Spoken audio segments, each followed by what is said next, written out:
Un ben ritrovati cari telespettatori e telespettatrici, grazie come sempre per aver scelto l'informazione di Telefriuli, l'augurio di una buona settimana. Dati sicuramente sopra ad ogni aspettativa, così il Presidente della Regione Massimiliano Fedriga commenta i numeri della stagione estiva in Friuli Venezia Giulia con 6 milioni di presenze, il 2,3% in più rispetto al 2019. A fronte delle preoccupazioni per il caro energia, la Regione rassicura sull'imminente stagione invernale. Saranno aperti tutti gli impianti di risalita. 6 milioni di presenze più 2,3% rispetto al 2019, l'anno dei record. Stagione estiva da incorniciare per il Friuli Venezia Giulia, con le cifre definitive snocciolate in conferenza stampa dal Presidente della Regione Massimiliano Fedriga e dall'assessore alle attività produttive e turismo Sergio Bini. Si registrano un aumento di tedeschi e austriaci, turisti attesi per la loro capacità di spesa, e una buona performance dei pacchetti con il numero di FVG Card vendute che è triplicato rispetto a 3 anni fa. E sicuramente sopra ogni aspettativa, perché venivamo da 2 stagioni in pieno Covid, anche il 2022 comunque aveva ancora le ripercussioni della pandemia che a livello globale si è vissuta, ma in realtà siamo riusciti a superare la stagione dei record del 2019 e questo ci conforta soprattutto in prospettiva, perché noi questa la vediamo comunque come punto di partenza, malgrado sia uno dei più alti risultati ottenuti in termini di attrattività turistica per la nostra regione. Devo dire che anche la promozione congiunta non soltanto di Friuli Venezia Giulia e Slovenia, ma penso anche della Carinzia e dell'Austria, è un valore aggiunto enorme, perché noi dobbiamo pensare soprattutto ai turisti che si spostano da altre parti del mondo per venire a conoscere i nostri territori. Non è che guardano al chilometro, ma guardano al contesto, e noi abbiamo un contesto ricchissimo. Devo dire che per esempio un fattore positivo sono tutte le carte regionali che aiutano a vivere il nostro territorio. FVG Card per esempio ha avuto un aumento rispetto al 2019 di 3 volte tanto, più di 22.000 FVG Card vendute contro le poco più di 7.000 del 2019, ribadisco 2019 anno dei record. Sì, una stagione importante con un più 2,3%, non rispetto all'anno 2021, sarebbe stato un gioco troppo facile, ma all'anno dei record, al 2019 c'è stata moltissima risposta, abbiamo avuto circa 6 milioni di presenze, ma quello che a me piace è andare a analizzare i numeri. Abbiamo rivisto in maniera significativa la presenza di tedeschi, più 15%, e presenza di austriaci, più 5%. Gente che spende, una forma di turismo che andavamo ricercando da anni. Per quanto riguarda l'imminente stagione invernale, la Regione garantisce l'apertura di tutti gli impianti di risalita e l'innevamento artificiale. Gli impianti verranno aperti tutti, la neve verrà sparata al 100% della potenzialità, quindi Promoturismo e la Regione Friuli Venezia Giulia faranno la loro parte per garantire massimo servizio ai fruitori dei vari poli. Ha preso il via oggi all'Università di Udine a beneficio di studenti, docenti e personale il servizio gratuito di carpooling, cioè la condivisione con i colleghi dell'automobile privata per raggiungere una delle sedi dell'Ateneo e rientrare a casa. Grazie a un'app installabile sul cellulare, compagni di studio o di lavoro potranno pianificare o anche scegliere all'ultimo momento il tragitto comune da compiere in auto per andare all'università. È un progetto che è maturato in periodo pre-Covid, il Covid lo ha bloccato e siamo riusciti quest'anno a farlo partire, per cui da oggi avremo i primi iscritti. E tramite l'app potranno condividere i percorsi casa-lavoro verso le sedi dell'università. Ecco, tra l'altro parte proprio dall'idea, no, di abbattere l'inquinamento atmosferico. Esatto, noi abbiamo fatto degli studi circa il posizionamento degli studenti, abbiamo fatto una fotografia a un certo punto e ci siamo resi conto che ci sono oltre 6.000 persone che tutti i giorni vengono all'università, vengono presso le sedi dell'università per lavoro o per studio, e generando un impatto significativo sull'ambiente, perché sono oltre 300.000 chilometri al giorno vengono fatti per raggiungere le sedi dell'università. Se come crediamo questo servizio ridurrà il numero di auto e le percorrenze, avremo dei vantaggi significativi per l'ambiente e anche, se vogliamo, per le tasche dei nostri colleghi.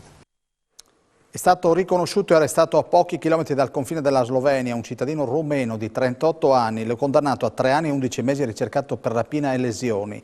Nel 2007, all'età di 23 anni, assieme alla complicità di un connazionale, aveva assalito a suon di pugni e bastonate un ignaro cittadino, depredandolo del suo giubbotto in pelle di soldi in contanti, circa 50 euro, di un cellulare.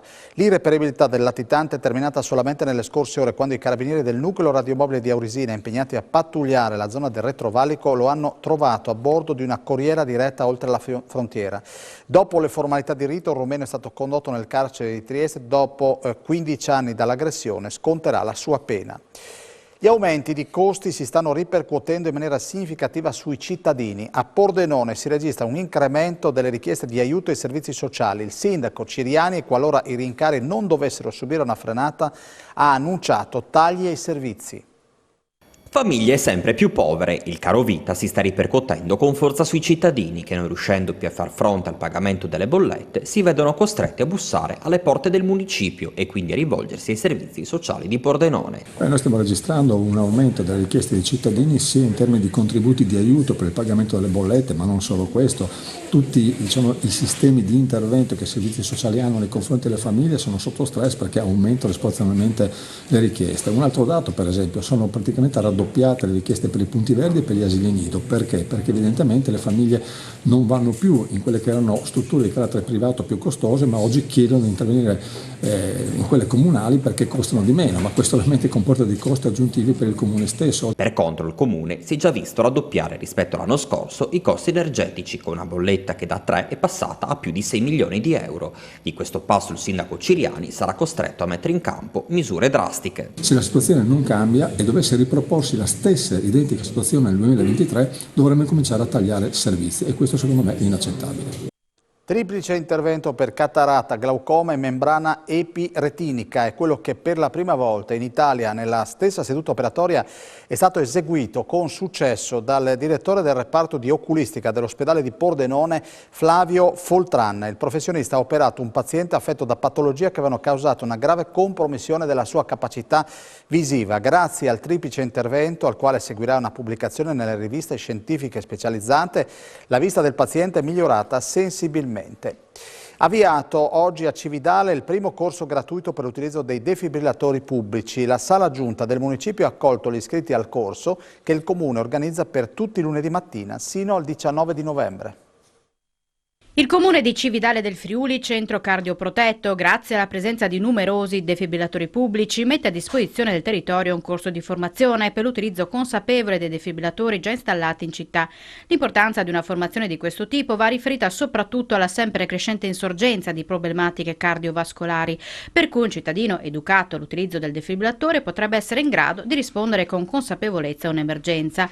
I defibrillatori sono in collegamento diretto tramite apposito portale con la centrale Stories di Palmanova, pronta a fornire le indicazioni opportune per la gestione dell'emergenza stessa. L'amministrazione Cividale ha voluto inserire all'interno del perimetro del centro una serie di defibrillatori, sono 6. È chiaro che l'utilizzo del defibrillatore è qualcosa di estremamente importante. Consideriamo che l'Istat stima che ogni anno in Italia ci siano circa 45.000 morti improvvise causate da arresto cardiaco. È importante quindi saper intervenire, bisogna intervenire presto, entro i primi 5 minuti possibilmente. Ogni minuto di ritardo nell'intervenire porta una riduzione della possibilità di sopravvivenza del 10%. Ecco perché la nostra amministrazione propone dei corsi per un certo numero di persone gratuiti per saper poi utilizzare questo strumento, ma anche per saper utilizzare le prime manovre salvavita.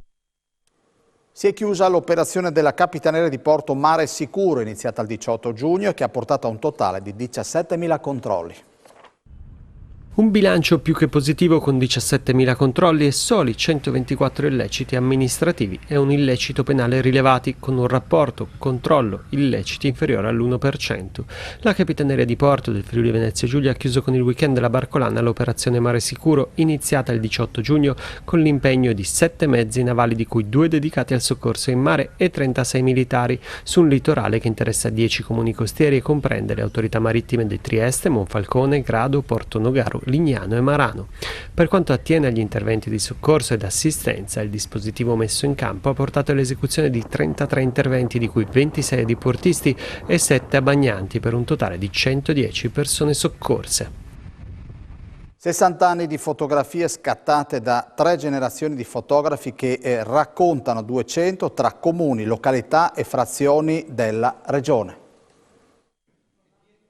Un viaggio virtuale nella memoria storica del territorio con attivazione del sistema digitale sull'analogico, quello presentato a Palazzo Tadea di Spilimbergo dal CRAF, Centro di Ricerca e Sperimentazione della Fotografia nell'ambito di Archivi Aperti, rassegna nazionale dell'Associazione Rete Fotografia che coinvolge 45 archivi fotografici, 3 dei quali nella nostra regione, assieme ad enti della storia centenaria e realtà contemporanee pubbliche e private. Conservare il futuro, titolo di questa 8ª edizione, ha offerto il destro al centro spilimberghese di presentare un suo progetto realizzato in collaborazione con il comune. Si tratta del fondo digitalizzato Cadel Segale, realizzato sull'acquisizione nel 2021 di 5.200 lastre realizzate in Friuli Venezia Giulia fra il 1918 e il 1976. Alvise Rampini, direttore del CRAF, ne traccia un quadro. 60 anni di fotografia documentata in 3 generazioni. È proprio un pattugliamento di tutto il Friuli che parte da Adegliacco per arrivare a Zuglio, quindi oltre 200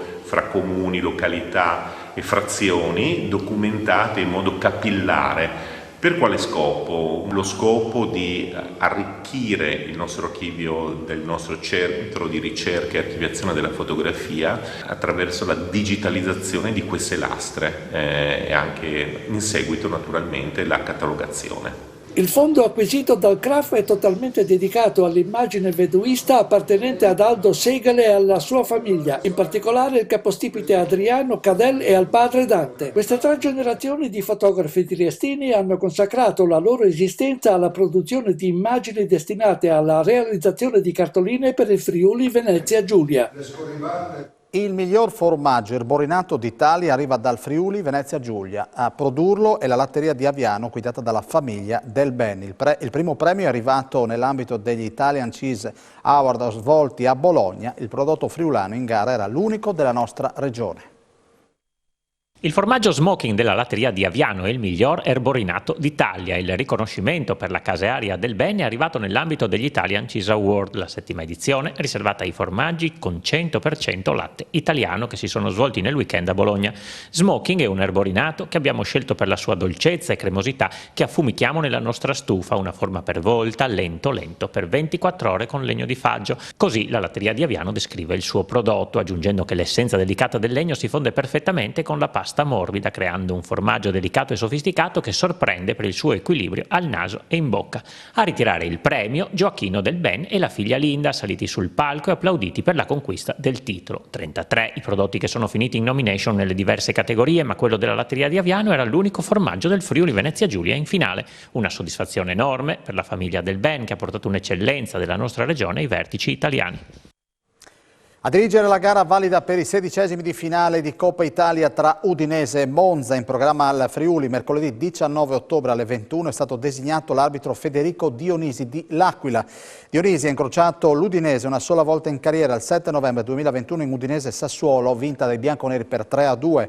Un solo precedente per lui anche contro il Monza in Serie B il 19 dicembre 2020 in Pescara Monza, quando il Pescara prevalse sugli avversari per 3-2. Bene, è tutto, noi ci fermiamo qui. Un saluto alla regia di Campigotto, banco audio della nostra Ada Peressi. Adesso la sigla, la pubblicità e poi torniamo qui con A voi la linea.